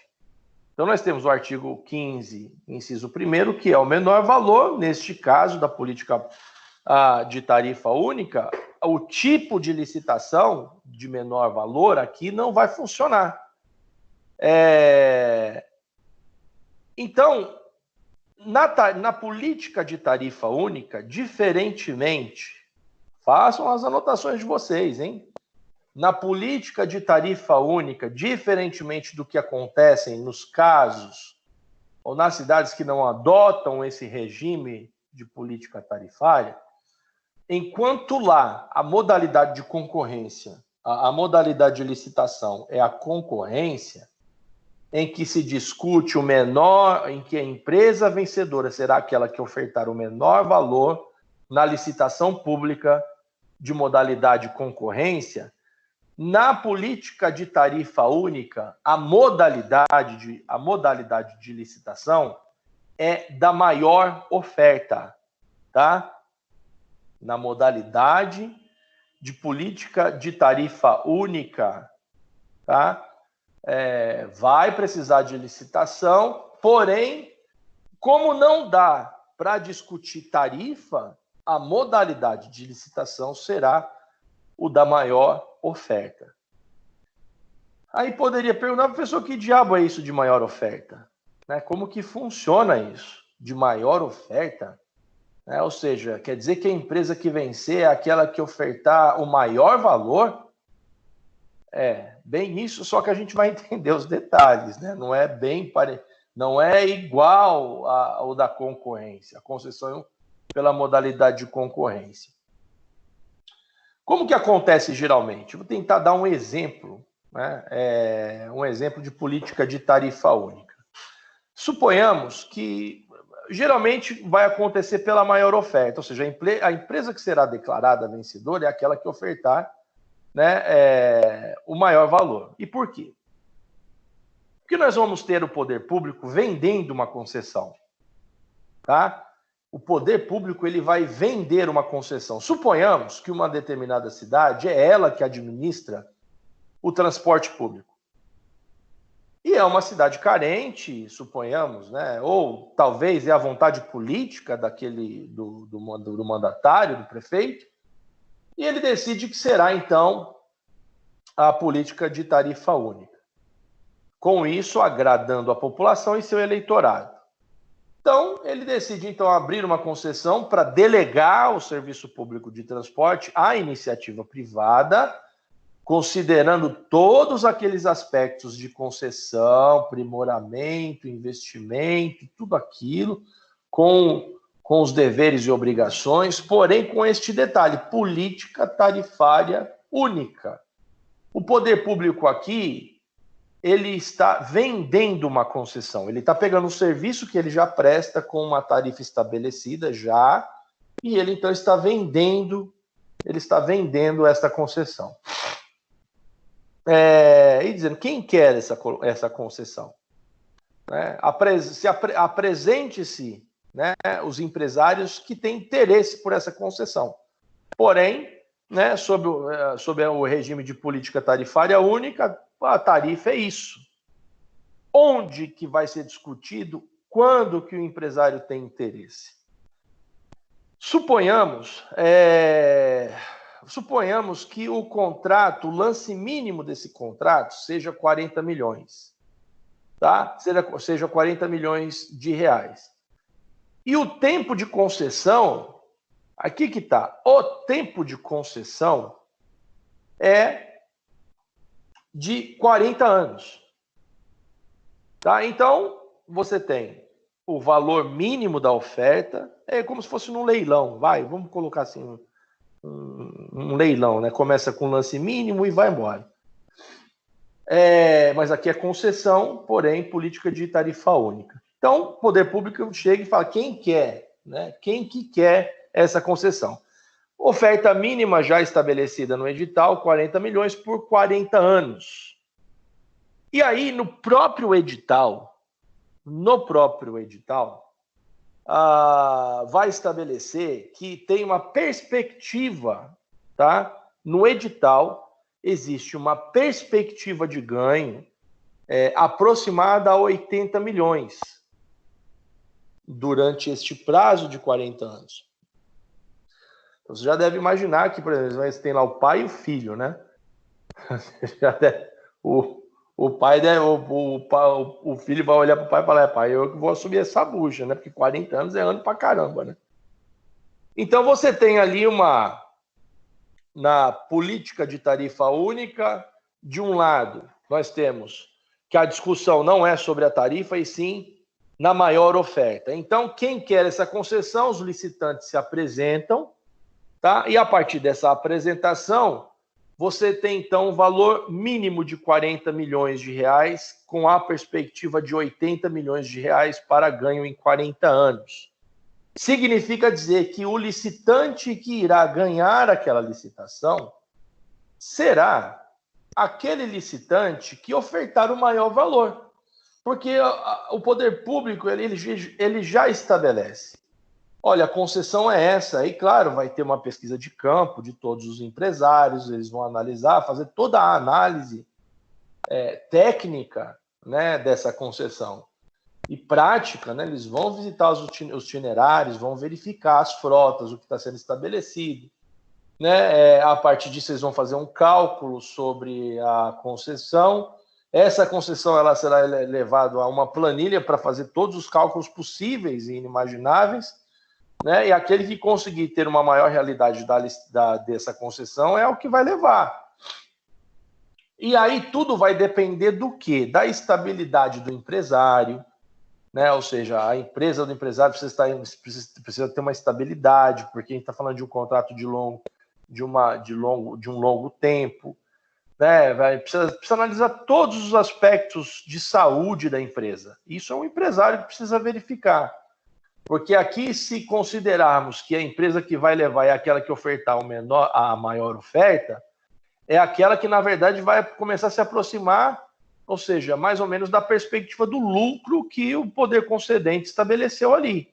Né? Então, fez esse cálculo mais ou menos. Ó, pessoal, são 40 anos do contrato, a tarifa é essa, o lance mínimo é de 40 milhões, só que em 40 anos é aproximadamente 80 milhões esse contrato. E aí, quando abre para modalidade maior oferta, é aquele licitante, né, que vai passar por todas aquelas etapas, lembra?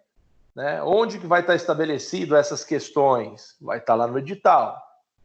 Né, as especificações, os deveres, as obrigações. Na hora da habilitação é que, então, o poder público vai levantar tudo daquela empresa. Né? Porque imagina, o poder público, tudo bem, nesse sentido, o poder público declara vencedor uma determinada empresa. Só que essa empresa, né, com olho grande, querendo ganhar essa licitação, ela vai até os extremos e até além daquilo que ela pode, né, ela pode suportar ao longo do tempo. Nem sempre. Ela pode, de repente, suportar pelos primeiros 5 anos, 10 anos, mas depois não consegue mais. Aí lembra que eu falei que nessa, né, eu não sei se vocês sabem aqui, né, isso eu vou colocar para vocês e coloquem aí para vocês fazerem uma pesquisa. Pensem, né, pensem num ramo escasso dentro do direito, porque é muito diferente, né? Assim, imagina, geralmente 100% de todos os formandos, né, que passam na ordem, onde eles vão advogar? No direito trabalhista, no direito consumidor, direito penal, que é aquilo que vocês já devem ter ouvido aí. É triste, né? É bem triste, porque, né, hoje em dia, né, eu já participei, agora que não por conta de tempo, mas eu já participei por inúmeros anos da Comissão de Ensino Jurídico lá da Ordem dos Advogados de São Paulo. E é triste, né? A gente tenta fiscalizar as empresas, tenta fiscalizar as faculdades para não haver aquilo que nós chamamos de estelionato educacional, mas o que existe é, de fato, né, o abuso, né, do direito, é a exploração de pessoas, de empresas, escritórios que exploram, né? Estou contratando estagiário, mas você não está indo para aprender, sendo que o objetivo do estágio é aprender. Você está indo para ser explorado, para ser um burro de carga, como eu já fui, né? Eu chegava aí pro Fórum Trabalhista, fazia a vista de 50, 100 processos naqueles carrinhos, levava para o escritório, trazia para o escritório, levava para o fórum, trazia. Minha vida era essa, foi essa mesmo, uns 6, 7 anos, só que eu não fiquei. Anos não, desculpa, meses, né? Precisando de trabalhar. Mas pensem numa área escassa e que ganha muito dinheiro na advocacia. É advogado especialista em licitação pública. Advogado especialista em direito público de uma forma geral. Abram aí, assim que acabar, para fins de curiosidade, coloquem aí o valor de salário de um agente de licitação. Só agente, não tem necessidade sequer de ser advogado. Você imagina um advogado em licitação pública. Um agente, nada vai ganhar 6, 7, 8 mil reais de salário fixo mais comissão. É o mínimo, agente. Um advogado para trabalhar numa empresa, por exemplo, para cuidar de um departamento de licitação, ele vai ganhar aí seus 9, 10 pau. Estou falando de salário, fora que não é um contrato, muitas das empresas estabelecem que não é um contrato exclusivo, ele pode advogar. Então veja a importância da área, né? E o que nós estamos falando, vai falar de concessão, necessariamente precisa saber de licitação. Vai falar de serviço público, você precisa saber de licitação. Né? É uma área extensíssima, que envolve tribunais de contas, que envolve o Poder Judiciário. Mas, enfim, eu só coloquei um parênteses para vocês entenderem a importância dessa matéria. Né? Que não é uma matéria, claro que muitas vezes tem pessoas que não têm, querem partir para outra área do direito, mas essa matéria é de profunda importância para quem quer ganhar dinheiro.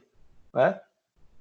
Então, aqui, nesse caso, quando chega a empresa, né, a empresa, então, que quer levar, né, a licitação pública na política tarifária única, né, na modalidade maior oferta, ela vai ofertar, vai cobrir todos. E aí a empresa, vamos supor que teve lá diferença absurda, sei lá, a oferta mínima de 40 milhões, oferta máxima de, sei lá, de 60 milhões. Né, oferta máxima de 60 milhões. Só que quem está em segundo lugar ofertou 70, por exemplo. 10 milhões de diferença. Tá? E ele preveu que em 40 anos ele vai ter um lucro de 10 milhões. Tá? Então ele fez uma perspectiva que, cumprindo todos os requisitos do edital, né, tudo o que tange aprimoramento, tudo que está sendo exigido, além dele conseguir cumprir de uma forma tranquila, né, ele ainda fez uma perspectiva de ganho de lucro de 10 milhões em 40 anos. Tá? Aquele que ofertou 60, e aí essa perspectiva que ele fez é por meio de cálculos, por meio, enfim, de dados, por meio de laudos, enfim, por aí vai. São formas de prova, tá? E aquele que ofertou, aliás, o contrário, o que ofertou 60, o que ofertou 70, né? O que ofertou 60 vai falar o seguinte, não dá, né? Ou seja, nesse caso aqui não dá, porque esse cara ofertou 70 milhões, só que 70 milhões, ele fez uma perspectiva de 10 milhões, só que 10 milhões, ninguém sobrevive para cumprir um contrato em 40 anos para ter uma perspectiva de 10 milhões de lucro. Porque lembra, o concessionário, ele está pagando, ele está dando dinheiro para o poder público julgar, né, a oferta maior, porque eu sou dono do serviço.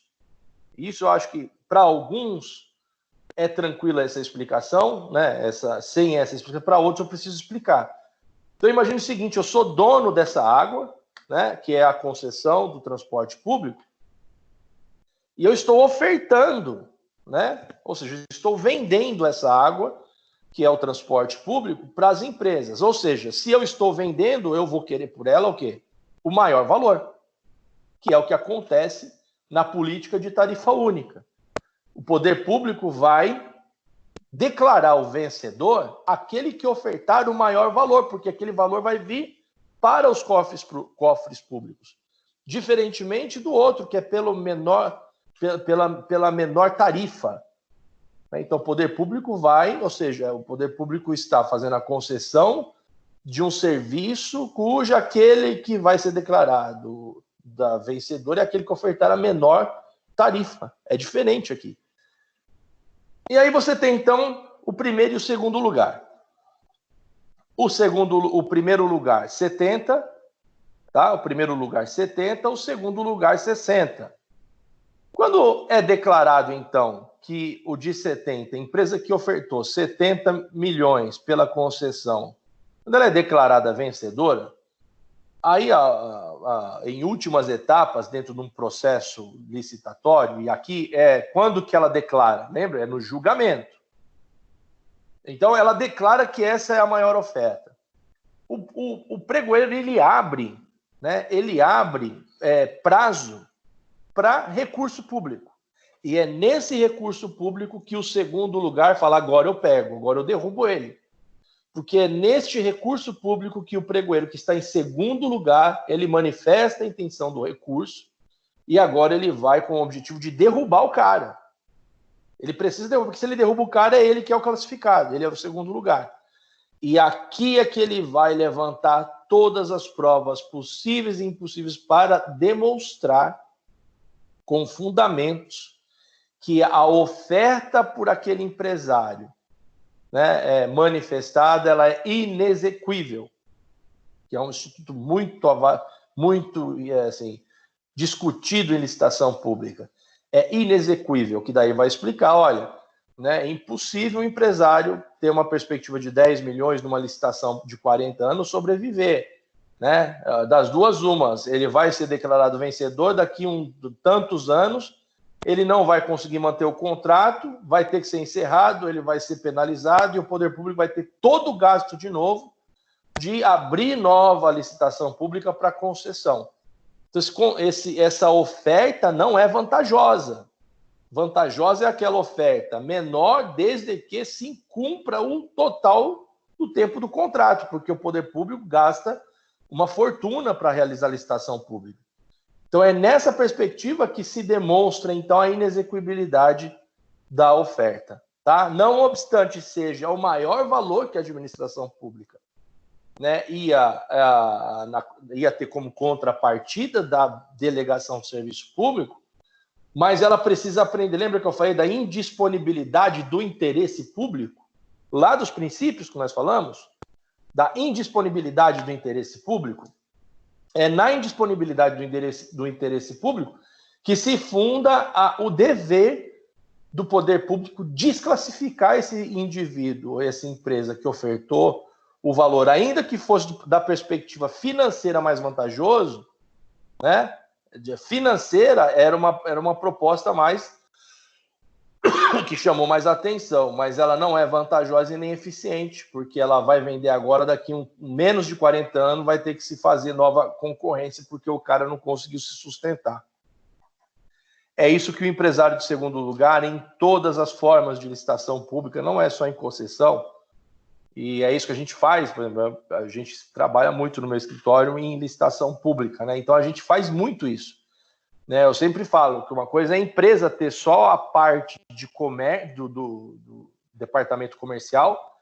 Eu sempre falo que o jurídico geralmente é o contraponto. O departamento comercial nenhum departamento comercial de empresa gosta de jurídico, porque o jurídico sempre vai pontuar questões que vai eventualmente criar obstáculo à venda, né? E se o cara sobrevive de comissão, né? E aí chega-se a um ponto do jurídico dar parecer desfavorável à continuidade daquela tratativa, em licitação pública, os caras querem matar o pessoal do jurídico. Mas então, pessoal, a questão ela é da política de tarifa única, era o que nós tínhamos a falar, tá? Ou seja, nós temos então dentro de política tarifária, nós temos então a distinção entre a política tarifária lá do artigo 9º da lei, que vai trazer distinções, inclusive sob o ponto de vista do reequilíbrio econômico, que não cabe aqui. O reequilíbrio econômico na política de tarifa única não pode se dar,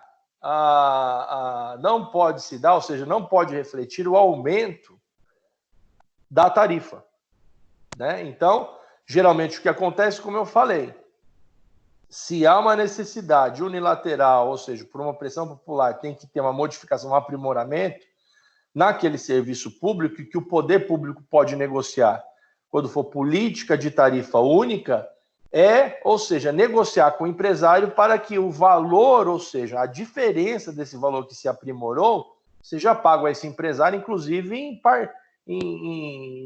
na divisão do valor, né? Dentro desses 40 anos, né? Vamos supor que no 10º ano o poder público tem a necessidade de modificar, né, unilateralmente o contrato, impondo então um aprimoramento.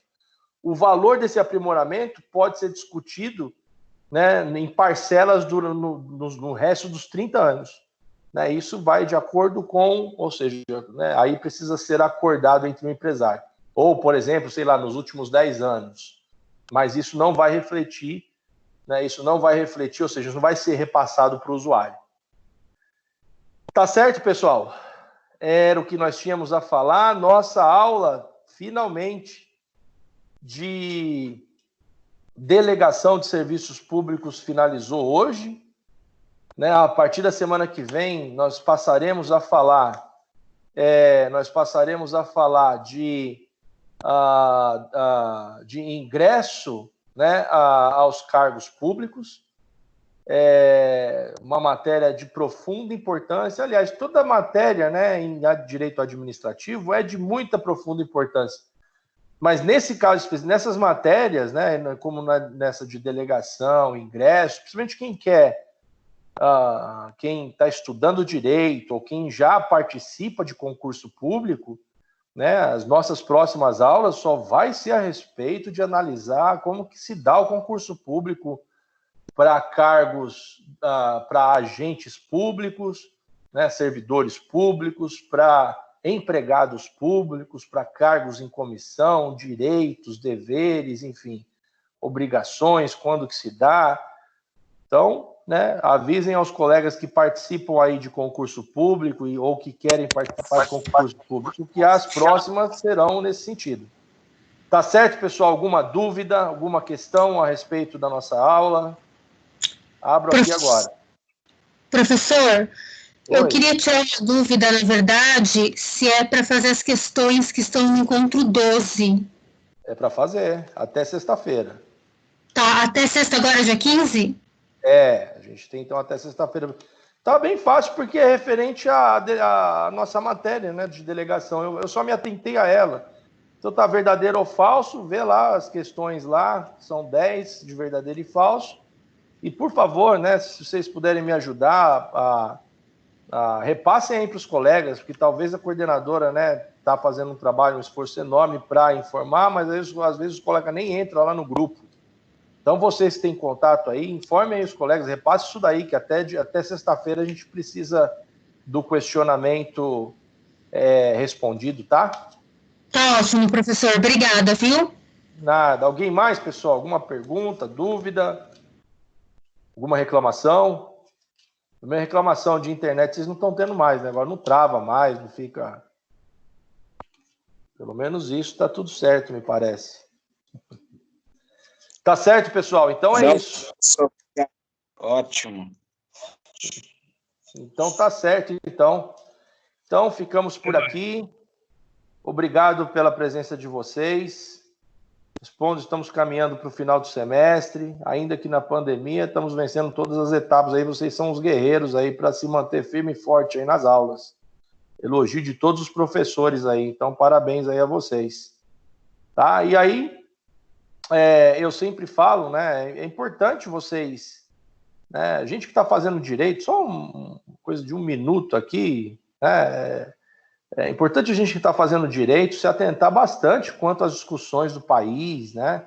Veja que eu passei para vocês hoje a importância da gente fazer a leitura, por exemplo, por que a justiça denegou a liminar, né, esqueci o partido, se foi o PLS, algum partido aí que entrou pedindo então a inconstitucionalidade do decreto do Dória a respeito da quarentena aí, do rodízio para o ímpar. Tudo que está lá, eu li, fiz até uma publicação hoje, né? Quem me tem no Facebook, é importante. Direito, pessoal, vocês precisam se expressar.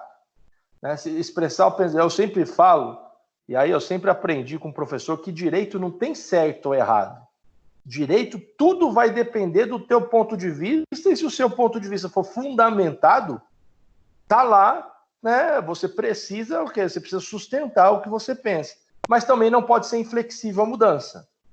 Né? Eu, quando eu fiz minha pós-graduação, eu tinha uma resistência enorme de dizer o seguinte, que deveria realmente, ou seja, eu tinha uma resistência em retirar retirar dos tribunais, dos poderes de uma forma geral, né? Legislativo, executivo e judiciário, os crucifixos, né? Eu tinha resistência em tirar da cédula, por exemplo, do dinheiro que vocês têm lá. Vocês vão ver lá que tem um ditado lá, né? A respeito de Deus, né? Como é que tá lá, gente? Tem um dito de Deus lá, né? Deus seja louvado, isso. Deus seja louvado. Nos tribunais, o crucifixo e tal. E aí eu até fiz aqui, ó. O meu tema de pós-graduação, limites jurídicos da liberdade religiosa no Estado laico brasileiro. Ó. Eu fiz, ó. Tá vendo? Ó? Limites jurídicos e tal. Isso daqui foi a minha defesa. E a minha defesa, na medida em que eu fui estudando, né, para fazer, porque é diferente de TCC, né? Quando você passa a fazer pós-mestrado, você começa a inovar e você tem legitimidade para inovar. E aí, na medida, eu tinha uma resistência, eu achava que, não tinha nada a ver, tinha que ficar assim, né, enfim. Mas aí, quando você tira a roupa, né, da religião, você tira a roupa de política e tal, e se atenta única e exclusivamente ao direito para todos, né, direito para todos, você começa a pensar o seguinte, uma coisa é o que eu creio, ou uma coisa é o meu partido, né, ou é o meu candidato. Outra coisa é o que se estabelece no direito. Eu mudei. E olha, quem me conhece um pouquinho sabe que, né, eu faço discussão, mas e fundamento as discussões dentro de instrumentos válidos. E ao longo do tempo eu fui mudando, a ponto de hoje, né, acreditar que, de fato, sob o ponto de vista da legalidade do direito, de fato, não tem que ter crucifixo, né, não tem que ter Deus seja louvado, não tem que ter, por exemplo, um patamar maior nesses tribunais, o juiz é maior. Por que o juiz está num patamar mais elevado do que a promotoria e o advogado, se a Constituição, o Estatuto, estabelece que não há hierarquia entre a gente? Mas isso parece só que, né? não é cristão, ou deixa de ser cristão, os ateus, de repente, o cara... Mas como é que você tutela para ateus, para quem não, para quem são de outras religiões, que não crê que aquele Jesus, por exemplo, que tá crucificado ali, não crê que ele foi crucificado? Se é para todos, é para todos. E ao longo do tempo eu fui buscando fundamentação com o objetivo de mudar. Mas por quê? Eu sempre interagi, né? Essa ideia de você expressar a sua opinião, colocar para fora, né? Se colocar em pontos de discussões para você se testar, para você buscar, é muito importante, pessoal. É muita gente, muitos advogados passando na OAB a cada 3 meses. Então, quem não fazer a diferença, quem não se colocar, é bem complicado, né? Então, fica uma dica aí para vocês, de um professor que só quer o bem de vocês aí. Se coloquem fora, porque a gente não vende biscoito, né, e nem pastel. O que a gente vende é conhecimento. Então, se a gente tiver preguiça de pensar, preguiça de debater, lascou. Então, lascou.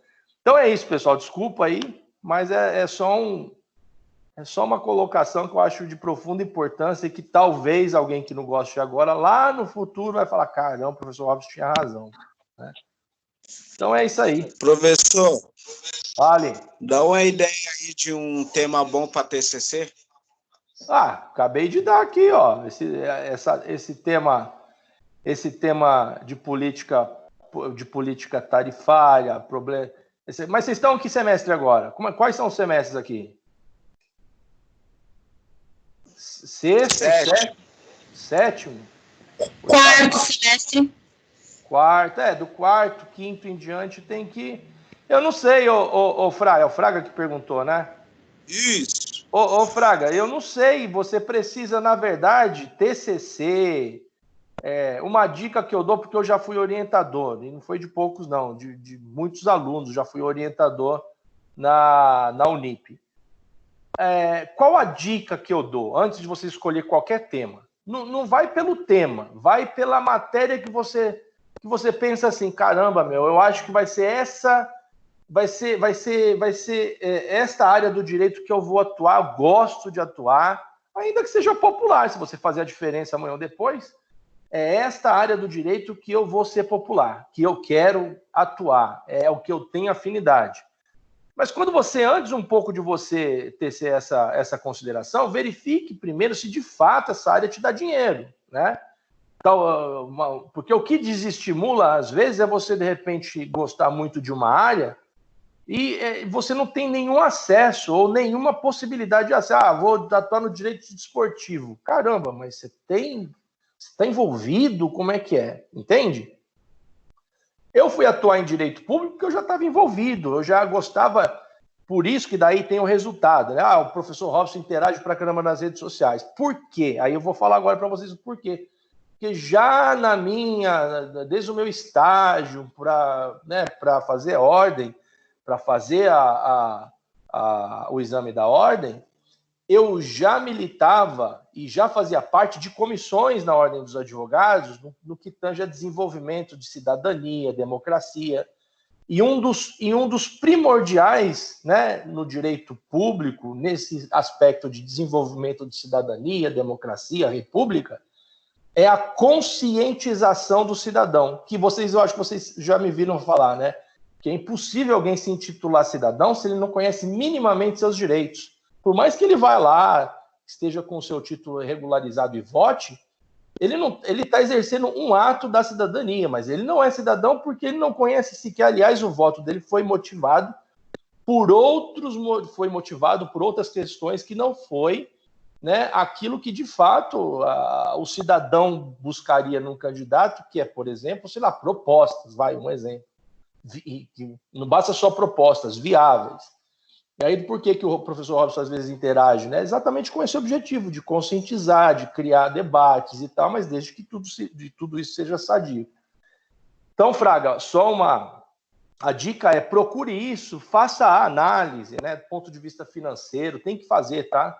A análise, qual a área que você gosta, se do ponto de vista financeiro, faça uma pesquisa internet, pesquisa de campo, converse com pessoas que atuam na área que você quer se desenvolver. Porque senão, há tempo ainda de você começar a buscar afinidade com outra área que talvez vai te dar vai te dar uma remuneração, como, por exemplo, eu falei aqui, área escassa, muito escassa, né? Direito público é muito escasso, direito florestal, que tem muito agora diante do artigo 225 da Constituição, que fala, né, do desenvolvimento ecologicamente equilibrado. Muitas empresas tomam pinça pra caramba, multa pra caramba, porque não sabe, ou seja, não sabe adequar. Compliance é outra situação que está dentro do direito administrativo, que é a ideia do empresário, né, colocar, estabelecer dentro da empresa dele departamento para acompanhar e evitar corrupções, subornos, principalmente com as empresas que tratam com a administração pública. Direito administrativo, Fraga, de uma forma geral, que são esses vieses que demandam um pouco mais, que você não vive todo dia. Aliás, você vive todo dia, né? Só que as pessoas não se atentam para isso. Direito tributário, né? São áreas do direito que, se você começar a buscar, ter afinidade, começar a gostar, inevitavelmente o que vai acontecer? Você vai começar a buscar essa área, você vai começar a querer estagiar nessa área, obviamente você vai estudar mais essa área, e você vai se tornar advogado júnior dessa área. Tudo é mais, ou seja, a demanda é bem menor e a oportunidade é bem maior. Então, tenta fazer o teu TCC, e todos que estão aí me ouvindo, tentem buscar um tema de TCC para vocês naquela área que vocês querem atuar, mas façam toda essa análise, porque para depois não se frustrar, tá?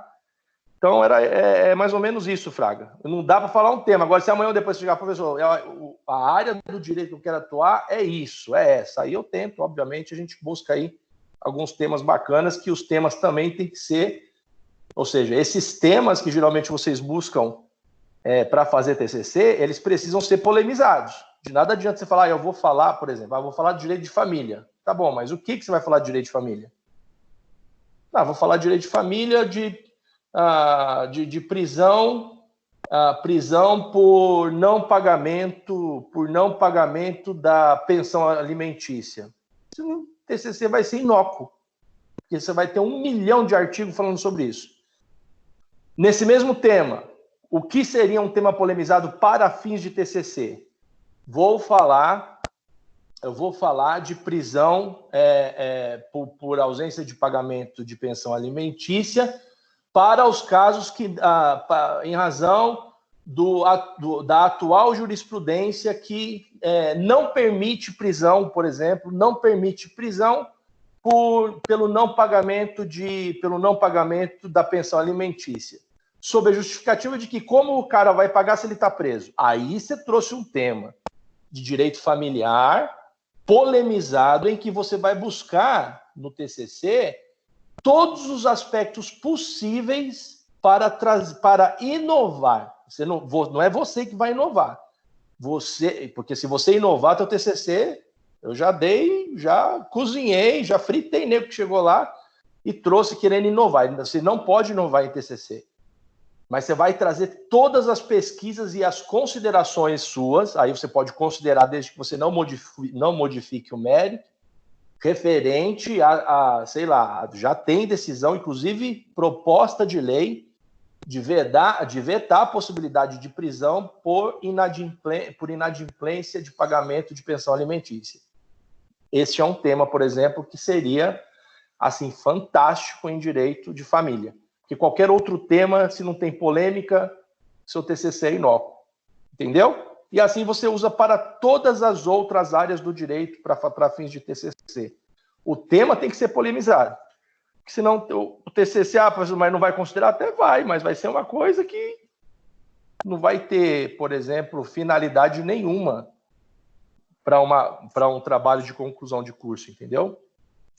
Então, eu tenho que entrar com o tema e eu posso dar a minha ideia com respeito ao assunto, mas eu tenho que mostrar o lado da corrente mais solitária. Polemizar, perfeito. Você pode, como eu dei o exemplo aqui, né? Você vai, eu vou falar de pensão alimentícia. Eu não vou falar de prisão em pensão alimentícia, eu vou falar de vedação da prisão, porque o prisão em pensão alimentícia é o que mais tem, né? Por falta de pagamento. Mas o que menos tem, o que está passando a ser polemizado no direito de família é a vedação de prisão pelo não pagamento da pensão alimentícia. Você está falando de pensão alimentícia, mas está trazendo um tema polêmico. E isso é tema de TCC. Mas e se eu falar de prisão, professor? Beleza, né? Desde que seja um TCC bacana, legal. Mas não vai ter finalidade. É isso que eu estou querendo dizer. E nisso, você pode contribuir, né, com a tua ideia, mas você não pode inovar. Tá?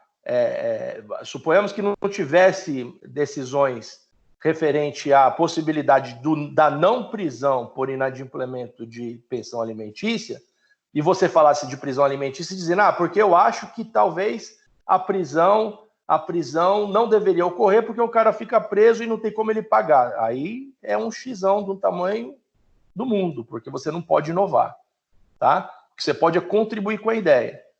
De fato, né, a prisão não se vê razoável para a finalidade que é o pagamento da pensão alimentícia ao menor, né, para custear a sua subsistência. Como que esse indivíduo que está preso, né, poderá contribuir o adimplir as parcelas que estão em falta se ele está preso? Né? Como que se dará isso? Aí você está o quê? Contribuindo, mas não está inovando.